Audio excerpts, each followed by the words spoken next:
স্নেহের শিক্ষার্থীবৃন্দ, আসসালামু আলাইকুম। তোমরা সবাই কেমন আছো? আশা করি সকলে ভালো আছো এবং নিরাপদে আছো।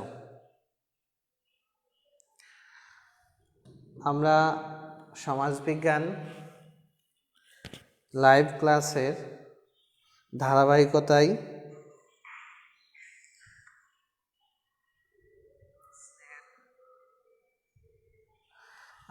আজকে আমরা সমাজ বিজ্ঞান লাইভ ক্লাসের ধারাবাহিকতায় প্রথম পত্রের তৃতীয় অধ্যায়ের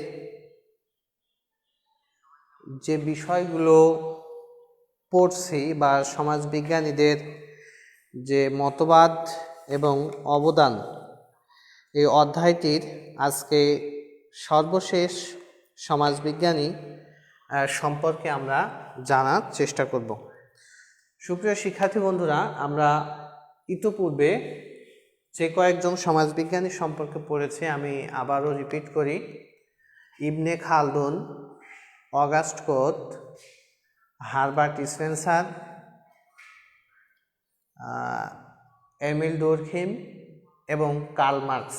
আমাদের পাঁচজন সমাজবিজ্ঞানীর জীবনী, কর্ম, তারপরে তাদের সমাজবিজ্ঞান সম্পর্কে বিভিন্ন ধরনের মতবাদ,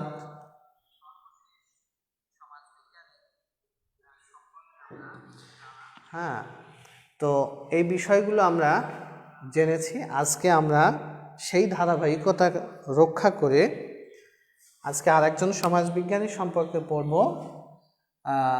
তিনি হচ্ছেন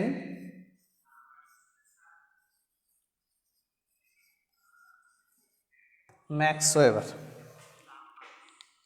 আমরা আজকে ম্যাক্স ওয়েবার সম্পর্কে বিস্তারিত জানার চেষ্টা করব।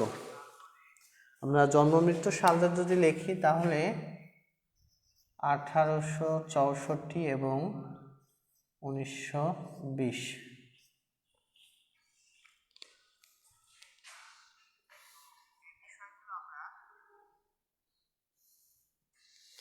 তানহা ইসলাম সেতু, মিতু খানম, পলি খানম, ওয়ালাইকুম আসসালাম।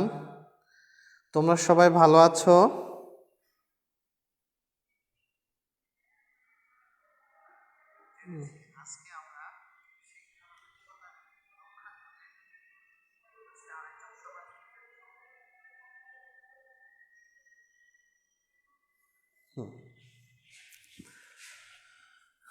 তাহলে প্রথমত আমরা দেখি যে ম্যাক্স ওয়েবারের জন্মসালটা দেখো যে 1864 সালে তিনি জার্মানির ফ্রাঙ্কফুর্টে জন্মগ্রহণ করেন এবং 1920 সালে তিনি পরলোক গমন করেন।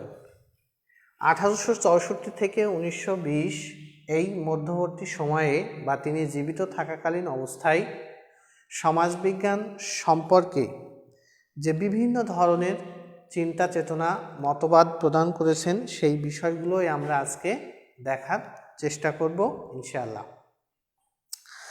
তো বিংশ শতাব্দীর যে কয়েকজন সমাজবিজ্ঞানী সমাজবিজ্ঞানকে প্রতিষ্ঠা করতে, দাঁড় করাতে গুরুত্বপূর্ণ ভূমিকা পালন করেছে তাদের মধ্যে ম্যাক্স ওয়েবার অন্যতম।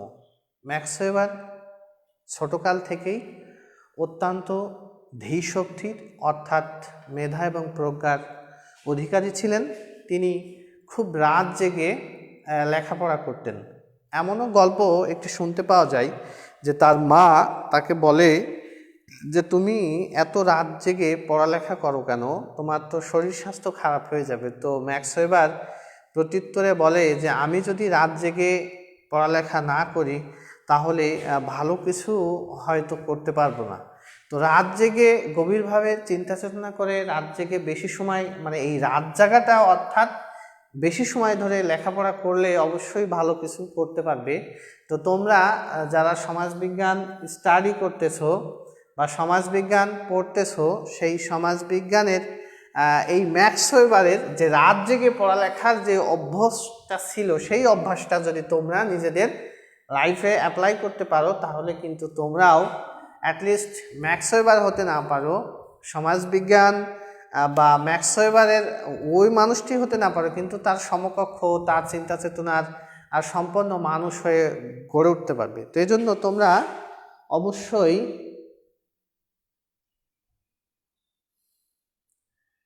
রাত জেগে লেখাপড়া করবে, ঠিক আছে? আচ্ছা, তাহলে সমাজবিজ্ঞানী ম্যাক্স ওয়েবার 1864 সালে জন্মগ্রহণ করেন এবং 1920 সালে মৃত্যুবরণ করেন। ইনি সমাজবিজ্ঞানের এই দিকপাল, এই মনীষী 1864 সালে জার্মানির ফ্রাঙ্কফুর্টে, আমি আবারও বললাম। এখন আমরা তার রচিত কিছু গ্রন্থাবলী সম্পর্কে জানার চেষ্টা করব। তিনি তার জীবদ্দশায় বেশ কয়েকটি গ্রন্থ রচনা করেছেন, তার মধ্যে কয়েকটি গ্রন্থ খুবই গুরুত্বপূর্ণ এবং এই গ্রন্থগুলোর মধ্যে থেকে পরীক্ষায় বহু নির্বাচনী প্রশ্ন এসে থাকে। বিগত বছরগুলোতে ম্যাক্স ওয়েবারের গ্রন্থগুলোর মধ্যে থেকে প্রশ্ন এসেছে যে এমন যে নিম্নের কোন গ্রন্থটি ম্যাক্স ওয়েবারের, অথবা যে এই গ্রন্থটি কোন সমাজবিজ্ঞানীর, এ ধরনের প্রশ্ন কিন্তু হয়েছে। সেজন্য বলবো যে এখন যে গ্রন্থগুলোর নাম আমি বলবো বা লিখব, এই নাম বা গ্রন্থগুলো সম্পর্কে তোমরা অবশ্যই জ্ঞান রাখবে এবং নলেজ এইগুলো আত্মস্থ করার চেষ্টা করবে আমি বলবো। তাহলে প্রথমে যদি আমরা দেখি তাহলে দেখব যে the Protestant ethic and the spirit of capitalism। এই গ্রন্থটি কিন্তু তোমাদের বোর্ড পরীক্ষায় এসেছিল বিগত আমাদের যারা এক্স স্টুডেন্ট তারা পরীক্ষা দিয়েছে। তো সেক্ষেত্রে আমি বলবো যে এই ধরনের কয়েকটি গ্রন্থ আমি লিখব, তোমরা দেখে অবশ্যই এখানে দেখবে। তাহলে প্রথম গ্রন্থটির নাম কি? The Protestant ethic and the spirit of capitalism. এই ধরনের বেশ কিছু গ্রন্থের মধ্যে আরও কিছু গ্রন্থ আছে, ইকোনমি অ্যান্ড সোসাইটি, তারপরে আছে the religion of India, the religion of China, essays on the sociology, the theory of social and economic organization. তাহলে এই যে গ্রন্থগুলোর নাম বললাম, এই গ্রন্থগুলোর মধ্যে তোমরা অবশ্যই এই গ্রন্থটার নাম বিশেষভাবে মনে রাখবে। তাহলে এই গ্রন্থটির নাম হচ্ছে কি? The Protestant ethic and the spirit of capitalism. এছাড়াও বেশ কিছু গ্রন্থ তোমাদের পাঠ্য নির্ধারিত যে বই আছে সে বইতে দেওয়া আছে। তাহলে তোমরা অবশ্যই এই ধরনের বইগুলো কি বা গ্রন্থগুলোর নাম মনে রাখবে বা মুখস্থ করে নেবে। সুপ্রিয় শিক্ষার্থী বন্ধুরা, আমরা এবার দেখব যে সমাজবিজ্ঞানে ম্যাক্স ওয়েবারের অবদান।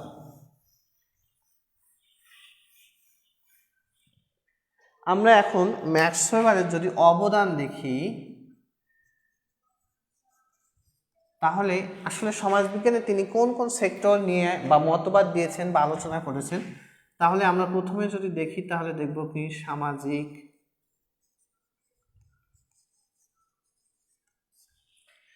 দুই নম্বরে যদি আমরা দেখি সামাজিক স্তর বিন্যাস, তিন নম্বরে যদি দেখি আদর্শ নমুনা, চার নম্বরে যদি দেখি আমলাতন্ত্র, পাঁচ নম্বরে যদি দেখি আমরা আমলাতন্ত্রের পরে দেখব কর্তৃত্ব, এবং ছয় নম্বরে যদি দেখি আমরা পুঁজিবাদের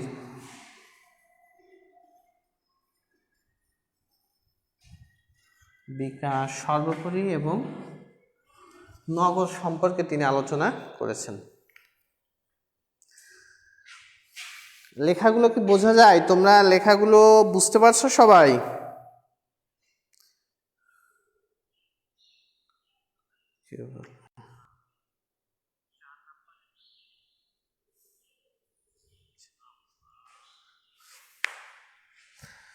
তানহা ইসলাম সেতু জিজ্ঞেস করেছো স্যার আপনিও ভালো আছেন? হ্যাঁ আলহামদুলিল্লাহ আমিও ভালো আছি।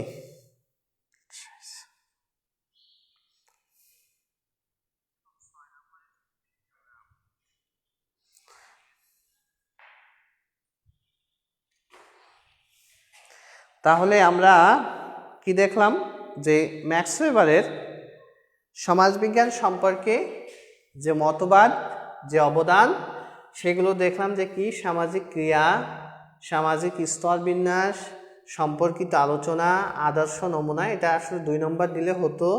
আমলাতন্ত্র, কর্তৃত্ব, পুঁজিবাদের বিকাশ এবং নগর। আমরা ধারাবাহিকভাবে এই বিষয়গুলো বাকি সময় একটু দেখার চেষ্টা করি। যে সময়টুকু আছে এই সময়টুকু প্রথমে আমরা দেখে নিই, ঠিক আছে? তাহলে আমার সাথে সাথে তোমরা একবার মিলিয়ে নাও বা বলো যে তাহলে সমাজবিজ্ঞান সম্পর্কে যে সকল সমাজবিজ্ঞান আলোচনা করেছেন, সামাজিক ক্রিয়া সম্পর্কে আলোচনা করেছেন কে?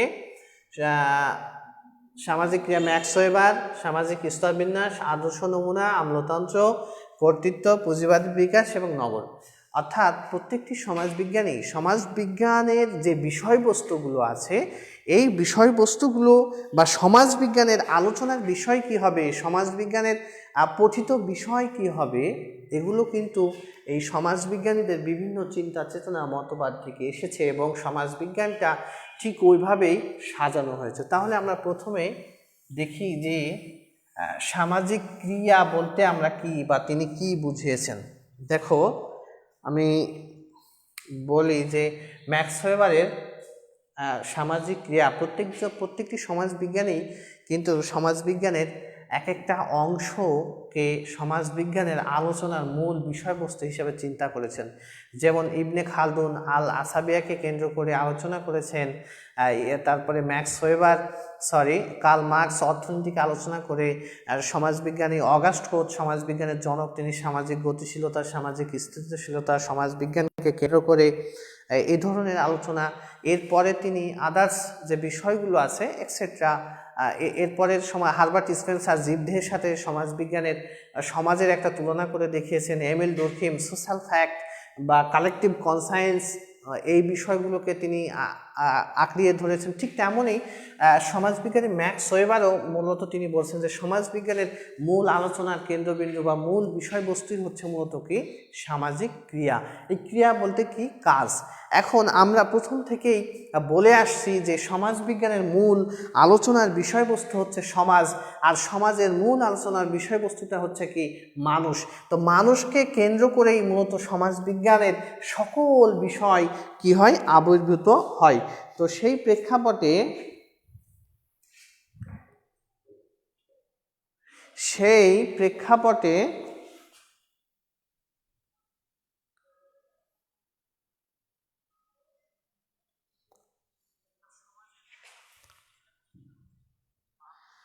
সেই প্রেক্ষাপটে আমরা একটু দেখি যে এখানে মূলত কি যে সামাজিক ক্রিয়া বলতে ম্যাক্স ওয়েবার কি আসলে বোঝাচ্ছেন। যে সামাজিক ক্রিয়া বলতে যে সমাজবিজ্ঞানের মূল কেন্দ্রবিন্দুই তিনি কি বলছেন, সামাজিক ক্রিয়া। কেন বলছেন এটা আমরা দেখি যে তিনি সামাজিক ক্রিয়াকর্মটাকে 3টা ভাগে ভাগ করছেন। একটা হচ্ছে অতীত, বর্তমান এবং কি ভবিষ্যৎ। যে এই 3টা প্রেক্ষাপটে মানুষের এই 3 ধরনের অবস্থান থেকেই মানুষ মূলত ক্রিয়া করে, কর্ম সংগঠন করে। সমাজবিজ্ঞান এর সংজ্ঞা দিতে গিয়ে তিনি প্রথমেই বলেছেন যে আসলে সমাজবিজ্ঞান হলো সামাজিক ক্রিয়াকর্মের বিজ্ঞান। তো এখানে এই বিষয়টিকে তিনি তুলে ধরতে যে মানুষের যে সামাজিক ক্রিয়া, তিনি ক্রিয়া বলতে যা বুঝেছেন মানুষের ক্রিয়া, মানুষের অতীত, বর্তমান এবং ভবিষ্যৎ সময়ের যে কর্মকাণ্ড, সেই কর্মকাণ্ডকেই মূলত তিনি বলছেন কি ক্রিয়া। তবে মানুষের এই ক্রিয়া বা কর্মকাণ্ড 3টা ভাগে বিভক্ত হতে পারে। অর্থাৎ এই মানুষের এই কর্মকাণ্ডটি আবার 3টা ভাগে বিভক্ত হতে পারে। একটি হচ্ছে মূলত ভাবগত ক্রিয়া, 2 হচ্ছে ঐতিহ্যগত ক্রিয়া এবং 3 হচ্ছে এখানে আমরা প্রথমে ভাবগত যৌক্তিক। তাহলে যৌক্তিক ক্রিয়া, ভাবগত ক্রিয়া, ঐতিহ্য ক্রিয়া, মানুষের 3 ধরনের ক্রিয়া বা 3 ভাবে মানুষ কর্ম সংগঠন বা সংগঠিত করে। যার প্রথমটিকে ম্যাক্স ওয়েবার বলছে যৌক্তিক, যেটা মানুষের মূল্যবোধ থেকে সৃষ্টি হয়। অর্থাৎ যে সকল মানুষগুলো মূল্যবোধ সম্পন্ন। এখন মূল্যবোধ কি? মূল্যবোধটা হচ্ছে কোনটি ভালো আর কোনটি মন্দ এটা পৃথক করার একটা যে মানুষের ক্ষমতা, এই ক্ষমতাটাকে মূলত বলা হচ্ছে কি? মূল্যবোধ। তো প্রথম কাজের যে বা প্রথম যে ক্রিয়া সেটি মানুষের মূলত কি? এই যৌক্তিক বা মূল্যবোধ দ্বারা নির্ধারিত হয়। দ্বিতীয় পর্যায়ের যে ক্রিয়া সেটি হচ্ছে মানুষের আবেগ দ্বারা নির্ধারিত হয়, মানুষের আবেগ দ্বারা পরিচালিত হয় ভাবগত ক্রিয়া বা কর্মকাণ্ড। আবেগের বশবর্তী হয়ে আবেগের কারণে মানুষ কিন্তু একসাথে সমষ্টিগতভাবে বসবাস করে, পরিবারে বসবাস করে, সংঘবদ্ধভাবে বসবাস করে এবং বিভিন্ন ধরনের কর্ম সংগঠন করে। আর ঐতিহ্যগত ক্রিয়া মূলত সমাজের যে প্রচলিত প্রথা, প্রতিষ্ঠান, রীতিনীতি, কৃষ্টি, কালচার ইত্যাদি বিষয়গুলো আছে তার উপর ভিত্তি করে মূলত কি? ঐতিহ্যগত ক্রিয়া সংঘটিত হয়। তাহলে সুপ্রিয় শিক্ষার্থী বন্ধুরা, আমরা এখানে দেখলাম যে মানুষের ক্রিয়া প্রথমত 3টা, এখানে অতীত, বর্তমান এবং ভবিষ্যৎ। অতীত মানুষের জীবনযাপন, অতীত মানুষের কার্য প্রক্রিয়া, বর্তমান মানুষ কিভাবে চলাচল করছে এবং ভবিষ্যতে মানুষের বিভিন্ন কর্মকাণ্ড কেমন হবে, এই যে বিষয়গুলো এগুলো কিন্তু সমাজবিজ্ঞানে আলোচনা করা হয়ে থাকে। আর এই মানুষের এই ক্রিয়াটাকেই মূলত 3টা ভাগে এখানে ভাগ করা হচ্ছে, যৌক্তিক, ভাবগত এবং ঐতিহ্যগত ক্রিয়া। তাহলে আমরা ক্রিয়া বা কাজ বলতে বুঝতে পারলাম। তাহলে এখন ওই ম্যাক্স ওয়েবারের সাথে সুর মিলিয়ে আমরা বলতে পারি যে এর পরে যা কিছু ঘটবে, সেটা পরিবার হোক, সমাজ হোক, বিবাহ হোক, সম্প্রদায় হোক, সংঘ হোক, সমিতি হোক, দল হোক, সমাজের যে বেসিক কনসেপ্টগুলো হোক, রাষ্ট্র হোক, রাষ্ট্র গঠিত হোক, তাহলে সব কিছুই যদি হয় তাহলে মূলত মানুষের এই অতীত, বর্তমান এবং ভবিষ্যৎ এই 3 ধরনের ক্রিয়াকে কেন্দ্র করেই আর সব কিছু পৃথিবীতে নির্ধারিত হচ্ছে। তাহলে ম্যাক্স ওয়েবারের সাথে আমরা সুর মিলিয়ে বলতে পারি যে সামাজিক ক্রিয়ায় বা সোশ্যাল অ্যাকশনই হচ্ছে মূলত সমাজবিজ্ঞানের মূল আলোচনার কেন্দ্রবিন্দু। অর্থাৎ মানুষের অতীত সমাজ ব্যবস্থা, অতীত পরিবার ব্যবস্থা, অতীত বিবাহ ব্যবস্থা, অতীত ধর্মীয় ব্যবস্থা এক্সেট্রা সব কিছু আমরা কিন্তু সমাজবিজ্ঞানের অ্যানসিয়েন্ট সোসাইটি যখন পড়ছি বা পড়াতে যাচ্ছি তখন কিন্তু আমরা সেগুলো সম্পর্কে ধারণা পাচ্ছি। এজন্য আমরা বলবো যে সামাজিক ক্রিয়া ম্যাক্স ওয়েবারের সাথে মিলে আমরা বলতে পারি যে আসলেই এটি হচ্ছে সমাজবিজ্ঞানের একটি মূল উপাদান। তাহলে এই অংশটুকু আমরা দেখলাম। এরপরে আমরা দেখি যে আদর্শ নমুনা। 2 নম্বরে আমরা ম্যাক্স ওয়েবারের যে বিষয়টি দেখব সেটি হচ্ছে মূলত কি?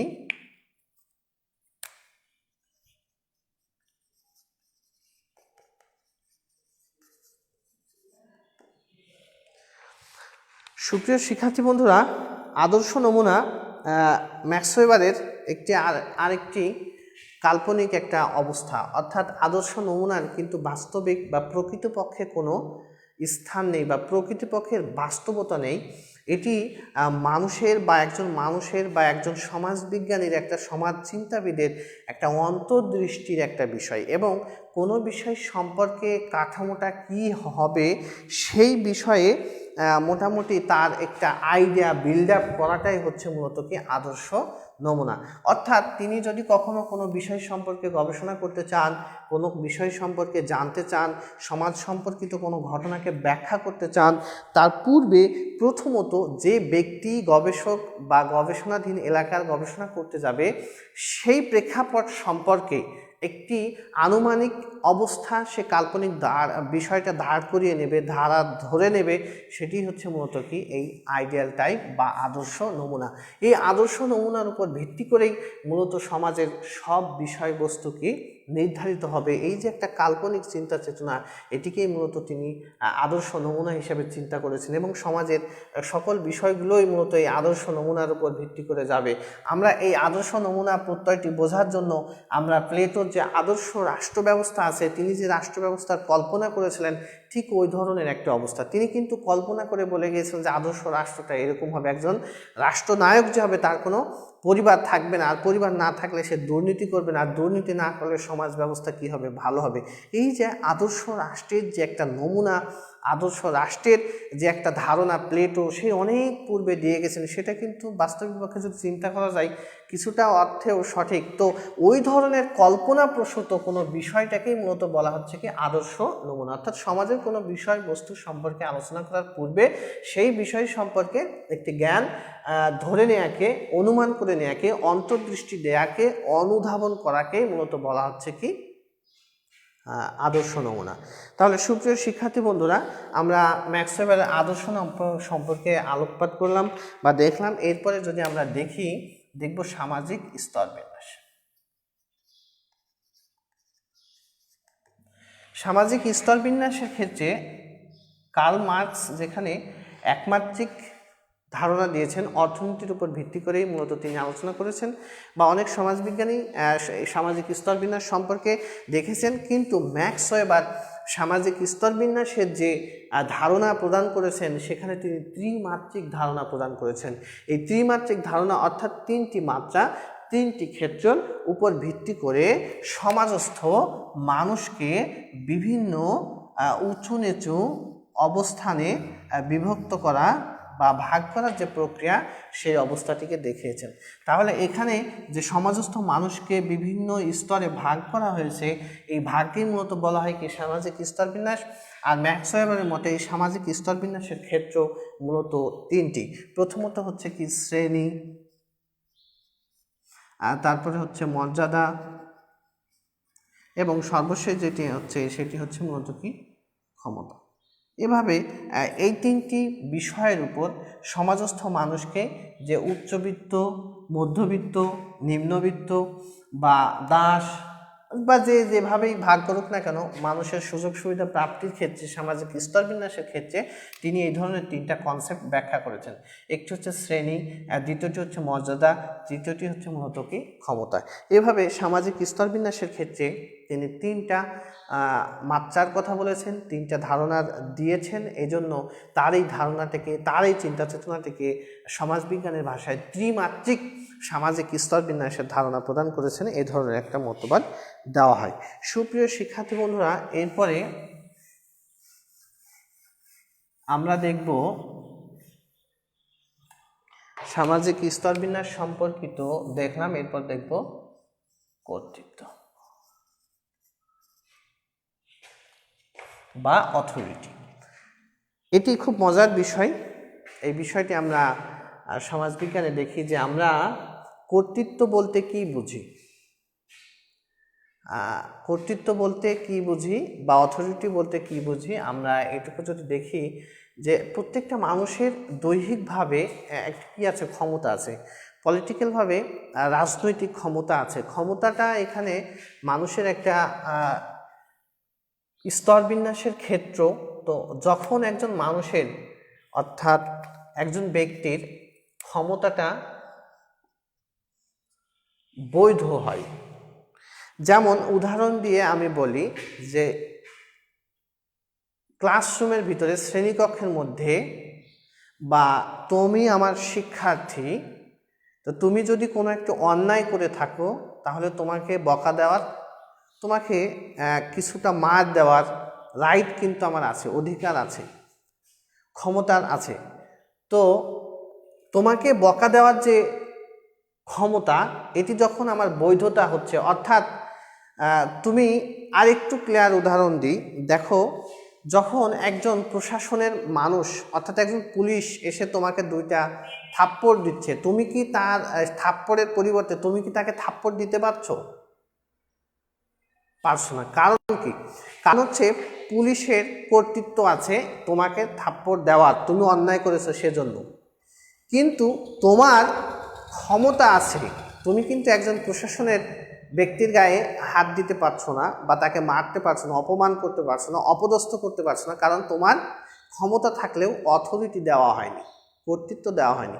তাই এজন্য বলবো যে যখন ক্ষমতাটা বৈধ রূপ হয়, অর্থাৎ যখন ক্ষমতা বৈধ রূপ পায় বা ক্ষমতা প্রাতিষ্ঠানিক রূপ পায়, তখন তাকে কর্তৃত্ব বলে। এক কথায় আমরা যদি অনেক সময় প্রশ্ন আসে যে কর্তৃত্ব কী, তাহলে ক্ষমতার বৈধ রূপ বা ক্ষমতার প্রাতিষ্ঠানিক রূপকে মূলত কী বলা হয়? কর্তৃত্ব বলা হয়।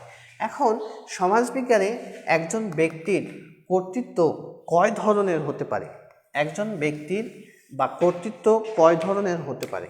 তাহলে আমরা এখানে একজন ব্যক্তি দিয়ে দিলাম, ব্যক্তি দিয়ে দিলে এই ব্যক্তিটার কর্তৃত্ব কয় ধরনের হতে পারে আমরা একটু দেখি। প্রথম যেটি আছে সেটি হচ্ছে যৌক্তিক,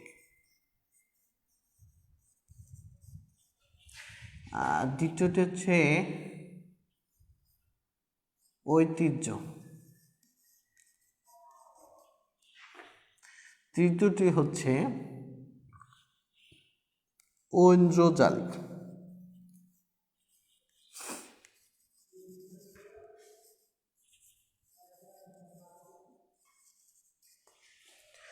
ঐন্দ্রজালিক কর্তৃত্ব।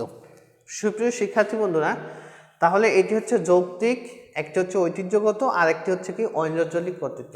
অর্থাৎ যৌক্তিক হচ্ছে যেটার প্রাতিষ্ঠানিক রূপ আছে, যেটার বিধিবিধান আছে, পদসোপান আছে, পরীক্ষা নিরীক্ষা আছে ইত্যাদির ভিত্তিতে যখন মানুষ কর্তৃত্ব পায়, সেটিকে মূলত বলা হয় কি যৌক্তিক কর্তৃত্ব। এই যৌক্তিক কর্তৃত্বের সাথে আমলাতন্ত্র বা আমলাতন্ত্র বিষয়টি কি জড়িয়ে আছে, অর্থাৎ আমলাতন্ত্রের যে প্রক্রিয়াটি, এই আমলাতন্ত্রের সম্পর্কে মূলত যৌক্তিক ক্রিয়া, এখানে একটু ব্যাখ্যা আছে, আমরা পরবর্তীতে অংশে আসছি। আর ঐতিহ্যগত ক্রিয়া হচ্ছে এটা ধারাবাহিক বংশীয় ক্ষমতা বা কর্তৃত্ব। যেমন আমরা ঐতিহ্যগতভাবে যদি ধরি, তাহলে সম্রাট বাবরের যে কয়েকটি সন্তান পরপর কি হয়েছে, বাদশাহ হয়েছে, রাজা হয়েছে, দেশ শাসন করেছে, এটা হচ্ছে ঐতিহ্যবাহী কর্তৃত্ব। অর্থাৎ বংশ পরম্পরায় কোনো ক্ষমতা, বংশ মর্যাদার ভিত্তিতে কোনো কর্তৃত্ব যখন সমাজে চলে আসে, এই ধরনেরকে ঐতিহ্য কর্তৃত্ব, ঐতিহ্যগত প্রথা, প্রতিষ্ঠান, রীতিনীতি, কৃষ্টি, কালচার, প্রচলিত আইন ইত্যাদি দ্বারা যখন একজন মানুষের ক্ষমতাটা বৈধ রূপ পায়, তখন তাকে আমরা বলতেছি কি ঐতিহ্যগত। আর ঐন্দ্রজালিক বা ক্যারিশম্যাটিক কর্তৃত্ব হলো এমন কিছু বিষয়, ব্যক্তির মহৎ গুণাবলী যা দ্বারা মানুষকে নিয়ন্ত্রণ করে। যেমন আমাদের শেষ নবী হযরত মুহাম্মদ সাল্লাল্লাহু আলাইহি সাল্লাম, এই ব্যক্তিটি কিন্তু কি, এই মহান ব্যক্তিটির একটি ঐন্দ্রজালিক কর্তৃত্ব ছিল, অর্থাৎ এমন একটি গুণ ছিল যে গুণের কারণে তাকে মানুষ কি করতো, মান্য করত, শ্রদ্ধা করত, এখনো করে। তেমনই এই রাজনৈতিক ক্ষেত্রে যদি আমরা চিন্তা করি, তাহলে দেখব যে বাঙালি জাতির পিতা, বাংলাদেশের যে স্থপতি বঙ্গবন্ধু শেখ মুজিবুর রহমান, ভারতের জাতির পিতা মহাত্মা গান্ধী, এইরকম বিশ্বের যত মহৎ ব্যক্তিত্ব সম্পন্ন মানুষ এসেছে, তাদেরকে কিন্তু এক ধরনের মহৎ মনুষ্যত্বে বা মানসিক গুণাবলীর কারণে তাদের মানুষ কি করছে, অনুসরণ করছে। এই ধরনের কর্তৃত্বকে আমরা বলে থাকি কি ঐন্দ্রজালিক বা ঐশ্বরিক ক্যারিশম্যাটিক কর্তৃত্ব। সুপ্রিয় শিক্ষার্থী বন্ধুরা, আমরা কর্তৃত্ব সম্পর্কে জানলাম। এবার দেখি যে ঐতিহ্যগত কর্তৃত্বটা কার সাথে জড়িত। এখানে ঐতিহ্যগত কর্তৃত্বটা আমলাতন্ত্রের সাথে জড়িত। আমলা কি বা আমলাতন্ত্র কি? আমলাতন্ত্রের ইংরেজি শব্দ হচ্ছে ব্যুরোক্রেসি। এই ম্যাক্স ওয়েবারকে আমলাতন্ত্রের জনক বলা হয়। এই প্রশ্নটি খুব গুরুত্বপূর্ণ, তোমরা জেনে নাও যে ম্যাক্স ওয়েবারকে আমলাতন্ত্রের কি বলা হয়? জনক বলা হয়। তো আমলাতন্ত্র কি? আমলাতন্ত্রের ইংরেজি শব্দ হচ্ছে ব্যুরো। এই ব্যুরো শব্দটি ব্যুরোক্রেসি, এই ব্যুরোক্রেসি শব্দটি ল্যাটিন শব্দ ব্যুরো থেকে এসেছে, যার অর্থ হচ্ছে ডেস্ক, গভর্নমেন্ট বা দপ্তর, সরকার। অর্থাৎ একজন মানুষের একটি নির্দিষ্ট নিয়মতান্ত্রিকভাবে যখন ক্ষমতাটাকে প্রাতিষ্ঠানিক রূপ দেওয়া হয়, তখন হচ্ছে সেটি হচ্ছে মূলত কি আমলাতন্ত্র। আমলাদের এই সমষ্টিটাই হচ্ছে মূলত কি আমলাতন্ত্র। অর্থাৎ আমি কিছুক্ষণ আগে বললাম যে একজন প্রশাসনের ব্যক্তি, অর্থাৎ একজন পুলিশ প্রশাসন বলো না কেন, সরকারি উচ্চ কোনো পদস্থ কর্মকর্তা বলো না কেন, তারা কিন্তু কয়েকটা পর্যায়ে, আমলাতন্ত্রের কিছু বৈশিষ্ট্য আছে। এই আমলাতন্ত্র সম্পর্কে বিস্তারিত জানতে হলে তোমাদের আরেকটু ডিপলি পড়ালেখা করতে হবে। তারপরেও আমি একটু প্রাথমিক আইডিয়া দিয়ে দিই যে সরকারি উচ্চপদস্থ কর্মকর্তা কর্মচারীদের নিয়ে যে সমষ্টি, যে সংগঠন, যে অবস্থা, তাকে মূলত বলা হচ্ছে কি আমলাতন্ত্র। তন্ত্র। এই আমলাতন্ত্রে মূলত কয়েকটি প্রক্রিয়ার মাধ্যমে একজন মানুষের যে ক্ষমতা বা কর্তৃত্ব তৈরি হয় তাকেই মূলত বলা হচ্ছে কি আমলাতন্ত্র। এই একজন ব্যক্তির আমলাতন্ত্রের মাধ্যমে আসতে হলে তাকে লেখাপড়া করে বিভিন্ন পরীক্ষা নিরীক্ষা দিয়ে তার যোগ্যতার প্রমাণ করে তার পদসোপানের ব্যবস্থা সিস্টেম রেখে যে বিভিন্ন কিছু নির্ধারিত হয় সেটি হচ্ছে মূলত কি আমলাতন্ত্র। পুঁজিবাদ সম্পর্কেও ম্যাক্স ওয়েবার গুরুত্বপূর্ণ আলোচনা করেছেন। তিনি পুঁজিবাদ বিকাশের ক্ষেত্রে প্রোটেস্ট্যান্ট নীতি নৈতিকতাকে তিনি গুরুত্ব দিয়ে বলেছেন যে প্রোটেস্ট্যান্ট নীতি নৈতিকতায় আছে যে টাইম ইজ মানি অর্থাৎ সময়ের মূল্য, ওয়ার্ক ইজ গড অর্থাৎ কর্মই জীবন, এরপরে আছে অনাড়ম্বরপূর্ণ জীবনযাপন। তাহলে এই যে প্রোটেস্ট্যান্ট ধর্মের যে বিষয় তিনটি আছে, তাহলে প্রথমত যেটি বলেছি সেটি হলো মূলত কি যে টাইম ইজ মানি অর্থাৎ সময়ের মূল্য তারা দিয়েছে। যদি কেউ সময়ের মূল্য দেয় তাহলে সে কী করবে? উৎপাদন করবে। এখন উৎপাদনটা করার পর ওয়ার্ক ইজ গড অর্থাৎ সে যদি জীবনকে কর্ম মনে করে তাহলে কর্মের মধ্যে থাকলে সে গুণগত মান বা গুণসম্পন্ন জিনিস বা কোনো বিষয়বস্তুকে উৎপাদন করবে। এবং অনাড়ম্বরপূর্ণ জীবনযাপন যদি করে, সে যে বিষয় উৎপাদন করছে সেই উৎপাদন করার ফলে তার যে অনাড়ম্বরপূর্ণ জীবনযাপন বা জীবন ধারণের করে লাইফস্টাইলের কারণে মূলত কী হবে? কিছু সঞ্চয় হবে। তাহলে সে উৎপাদন করছে, সে সেটাকে ভোগ করে নিঃশেষ না করে সঞ্চয় করছে, তাহলে অবশ্যই কি প্রোটেস্ট্যান্টদের মাঝে এইভাবে ইউরোপের দেশগুলোতে পুঁজিবাদের বিকাশ হয়েছে বলে তিনি মতবাদ ব্যক্ত করেছেন। এরপরে তিনি মূলত নগর সম্পর্কেও আলোচনা করেছেন। নগরের উৎপত্তি, বিকাশ, রাজনৈতিক বা অর্থনৈতিক কারণে যে নগরের বিকাশ ঘটেছে সেই সম্পর্কে তিনি আলোচনা করেছেন। সুপ্রিয় শিক্ষার্থী বন্ধুরা, আমরা আজকে যে সমাজবিজ্ঞানের এই ম্যাক্স ওয়েবার সম্পর্কে জানলাম, এই ম্যাক্স ওয়েবার সম্পর্কে জানার মধ্য দিয়েই মূলত কি হলো, আমাদের তৃতীয় অধ্যায়ের 6 জন সমাজবিজ্ঞানী সম্পর্কে আমরা বিস্তারিত জানতে পারলাম। আগামী ক্লাসে তোমাদের জন্য